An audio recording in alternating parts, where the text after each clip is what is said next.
ഇന്നത്തെ എൻ്റെ ഡിഷ് ഒരു മുട്ടക്കറിയാണ് കേട്ടോ. ചൂട് ചോറിൻ്റെ കൂടെയും ചപ്പാത്തിയുടെ കൂടെയൊക്കെ കഴിക്കാൻ ഏറ്റവും നല്ലതാണ്.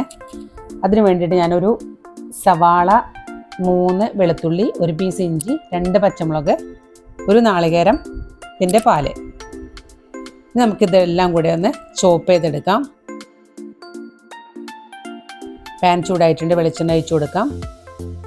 ചോപ്പ് ചെയ്ത എല്ലാ ഇൻഗ്രീഡിയൻസും കൂടെ അതിലേക്ക് ഇട്ട് കൊടുക്കുക. പാകമായിട്ട് വരുമ്പോൾ 1 ടീസ്പൂൺ മല്ലിപ്പൊടി, 1 ടീസ്പൂൺ മുളക് പൊടി, 1/2 ടീസ്പൂൺ മഞ്ഞൾപ്പൊടി, ആവശ്യത്തിന് മസാലപ്പൊടിയും കൂടെ ഇട്ടിട്ട് നന്നായിട്ടൊന്ന് കുക്ക് ചെയ്തെടുക്കുക.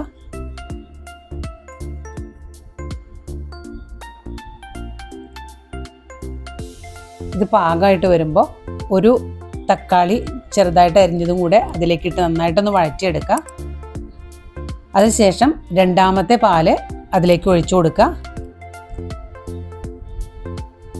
ആവശ്യത്തിനുള്ള ഉപ്പും കൂടെ ഇട്ട് കൊടുക്കുക. നന്നായിട്ടൊന്ന് ഇളക്കുക. നല്ല കട്ടിയായിട്ട് വന്നിട്ടുണ്ട്. അപ്പോൾ നമുക്ക് ഫസ്റ്റ് പാൽ ഒഴിച്ചു കൊടുക്കാം. ഇതൊന്ന് തിള വരുമ്പോൾ തന്നെ ഓഫ് ചെയ്യാം.